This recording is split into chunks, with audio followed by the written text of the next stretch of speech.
Icho kwa dimu riya Zimbabwe ndoti kwa Washington marimira kana kuti Bhozhongora baba Isabel correspondent wa ZBC National FM. Muri Zimbabwe ndapinda mukati medhorobha reHarare. Ndasvika pa FlyOver pa marobhots. Before FlyOver tichibuda marobhots kubva mukati meguta redhorobha reHarare. Pane pamuri kuona pa bridge apa. Pa bridge apa muri Zimbabwe. Vabereki nevanhu vanopinda mukati medhorobha vachema.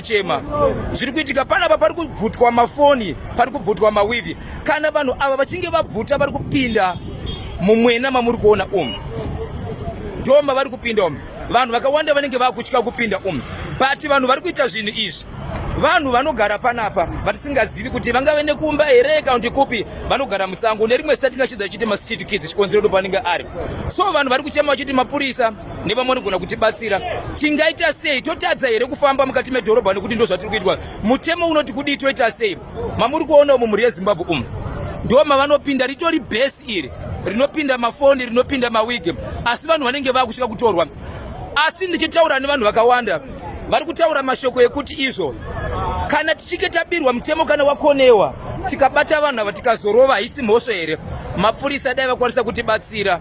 kuti vanhu ava vangaenda kupi vangatadza nekuita zvinhu izvi nokuti ndo zviri kuitika izvi zviri kuitika muna mukati meguta reHarare mukatarisa mabhazi iseke road iyi tichifamba kuenda kuFlyOver vanoziva panapa pabridge apa ndo pari kuitika zvinhu izvi icho kwadi vanhu vakawanda vari kuchema kuti vangaita sei hazvina kuitika ndiri kure vamwe mai vatotorerwa wivhi ndiri padhuze ikabva yakajambwa ikapinda nomukati vorova vanhu here voranga vega here ko mutemo unoti kudii so vari kuchema vachiti mapurisa kana muchitinzwa tibatsirewo nokuti vamwe vanhu vanenge vachibva kure vasingazivi kuti ndo zvapanoitwa saka toita sei ndakati munzwa kuti hapana mumwe ndingakwanisa kuona here anokwanisa kutaura nezviri kuitika pamusoro zviri kuitika panapa mawivhi nemafoni zvapera panapa vamwe vanotobirwa patori vamwe vakatorikavwa mawivhi anosvika kumari yakawanda zvichiitika panapa saka kwanzi toita sei nevanhu toranga tega here mapurisa kwanzi tibatsirewo